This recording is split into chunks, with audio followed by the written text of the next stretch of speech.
Madame, Monsieur, bienvenue au journal de la mi-journée, le sommaire.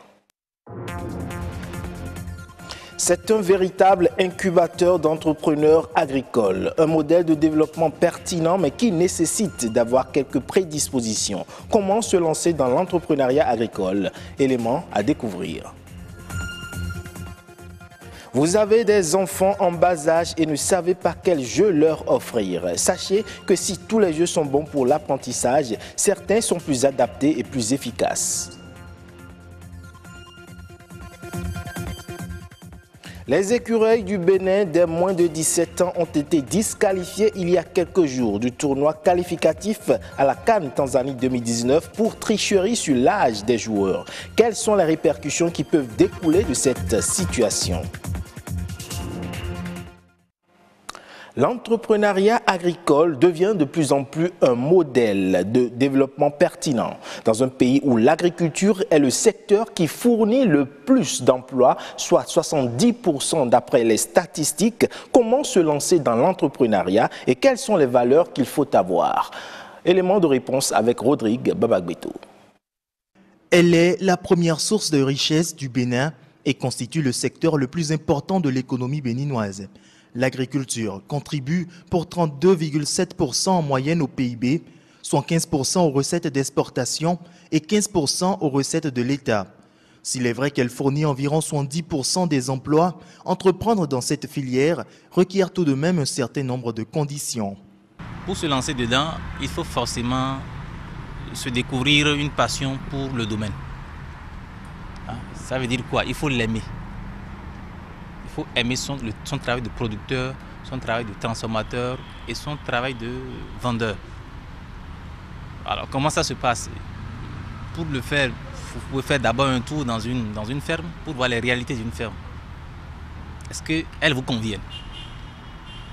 Si à l'issue du temps que vous avez passé dans la ferme, vous trouvez que bon, vous pouvez tenir, c'est toujours important ou du moins indispensable de se faire former. Aller former sa tête, aller former ses mains, aller former son cœur. La tête, c'est quoi? C'est le savoir. Les mains, l'habileté, le savoir-faire. Le cœur, le savoir-être. Savoir, savoir-faire et savoir-être. À cela s'ajoutent des valeurs intrinsèques telles le courage, la persévérance, l'amour du travail. Tout cela réuni, un obstacle primordial reste encore à surmonter. L'autre obstacle qui va se présenter tout de suite, c'est le financement. Et du coup, on se laisse bloquer. Toi-même, qu'est-ce que tu peux pour toi-même? D'abord, tes parents immédiats, qu'est-ce qu'ils peuvent pour toi avant d'aller vers la banque? On pense souvent que c'est le financement qui crée le projet. C'est vrai, l'agriculture a besoin de beaucoup de moyens. Ça, il ne faut pas se le cacher. Mais contrairement à ce qu'on croit, c'est le projet démarré qui draine vers lui les capitaux. Parce que ça convainc mieux. La nature n'est pas là pour faire des cadeaux, non. Et donc, il faut tenir debout si vous voulez réussir. L'entrepreneuriat est un ensemble de valeurs qui s'acquièrent, peu importe le milieu dans lequel on évolue. La créativité, le réseautage et la solidarité sont des clés pour faire face aux différents risques qui n'ont cesse de pointer à l'horizon. À un certain âge, les enfants s'adonnent aux différents types de jeux, que cela soit sur Internet ou dans leur environnement immédiat. Des jeux qui participent certainement à éveiller leur intelligence pour plusieurs raisons. Mais quelles sont ces raisons et faut-il laisser les enfants jouer à tous les jeux? Lazare Migan a cherché à le savoir. L'approche par le jeu permet de s'approprier des thématiques et de s'éveiller, d'éveiller la curiosité.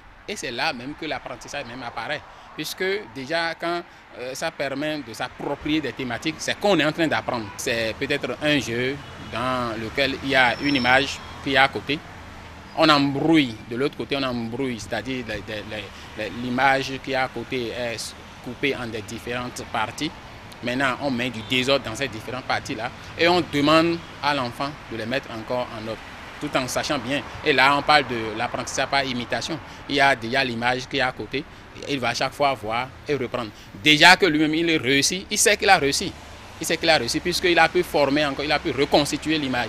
Ou bien c'est les A, B, C, tout ça que vous avez, mais qui sont désordonnés. On demande à l'enfant de reproduire, de faire tout possible pour que ça soit en ordre. C'est déjà un jeu, mais il faut que ça soit des jeux sains.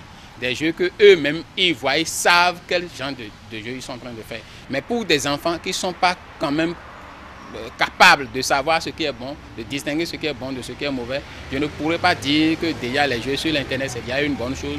Et puis lancer tout le monde surtout les enfants par rapport à ça, non. Parce qu'il y a des déviances. Ils peuvent aller au-delà de ce que nous savons qu'ils pourraient faire, puisqu'ils ont l'Internet à leur disposition.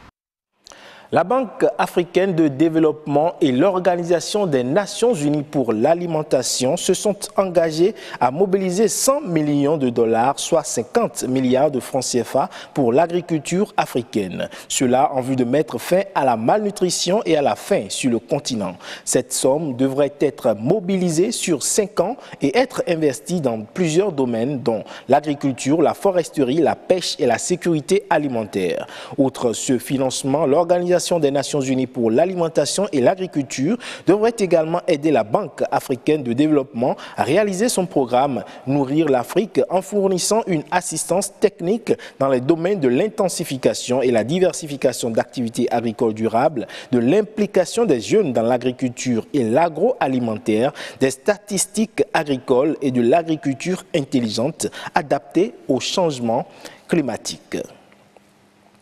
L'approvisionnement en armes du continent africain par la Chine a atteint un record de 55% entre 2013 et 2017 selon le rapport de l'entreprise Ex-Africa. Selon les experts, cette dynamique traduirait une stratégie visant à faire de la Chine le principal exportateur d'armes vers le continent.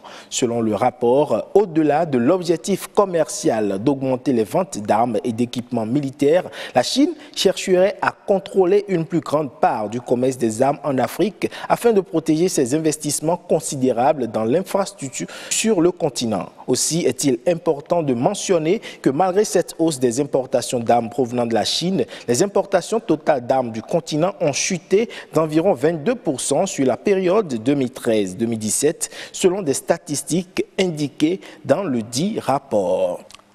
L'affaire agite depuis le début de la semaine le monde sportif béninois. Les écureuils du Bénin des moins de 17 ans ont été disqualifiés du tournoi qualificatif à la CAN Tanzanie 2019. La raison, tricherie sur l'âge des joueurs. Quelles sont les répercussions qui peuvent découler de cette situation? Élément de réponse avec Rodrigue Babagbeto et Herman Amégan. La turpitude au visage, les écureuils U17 sont rentrés au pays sans le moindre match dans les pieds. 10 joueurs sur 18 ont en effet été recalés par le test d'imagerie à résonance magnétique IRM pour le contrôle de l'âge des joueurs, synonyme de disqualification. Comment en est-on arrivé là? Autopsie d'un désastre. Ce qui peut conduire à cela, c'est lorsqu'on est conscient soi-même de ses faiblesses. L'information a fait le chou gras de la presse nationale et internationale. Elle a été affichée au fronton des différentes plateformes. L'image du Bénin se retrouve ainsi écornée. C'est une situation qui a débordé et qui porte atteinte à l'honorabilité de l'image de marque du pays. Il s'agit de questions d'éthique. Moi, je suis opérateur économique.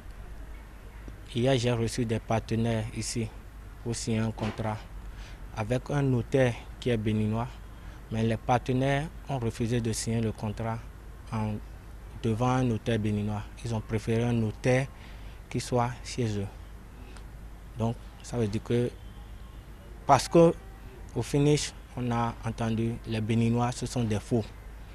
Vous imaginez, ce n'est pas le sport seul que cette situation touche.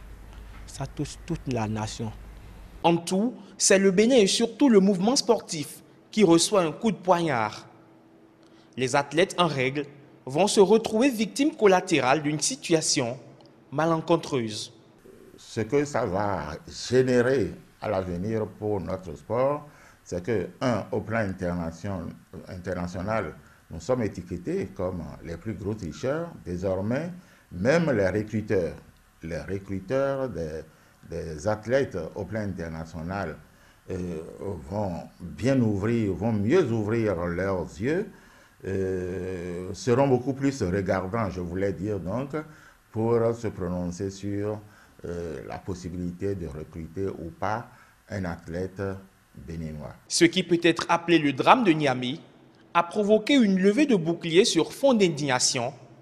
Justice, clament les passionnés de sport. C'est le moment peut-être, comme la justice a déjà pris l'affaire en main, qu'on puisse quand même situer des responsabilités et qu'avec ça, ça va permettre pour le futur que les gens puissent quand même savoir que les situations de ces gens, qu'après que ça pouvait être aussi puni. Au-delà du sport, au-delà du football, en général, on triche sur nos âges.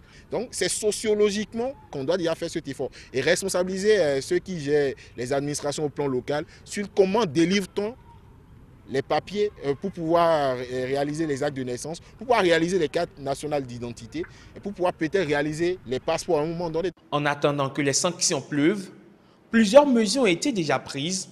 Les joueurs et autorités incriminés font déjà face à la justice pour répondre des faits qui leur sont reprochés. Des têtes vont peut-être tomber. En attendant que des têtes tombent, merci pour votre aimable attention. Rendez-vous à 19h45 pour l'édition du soir.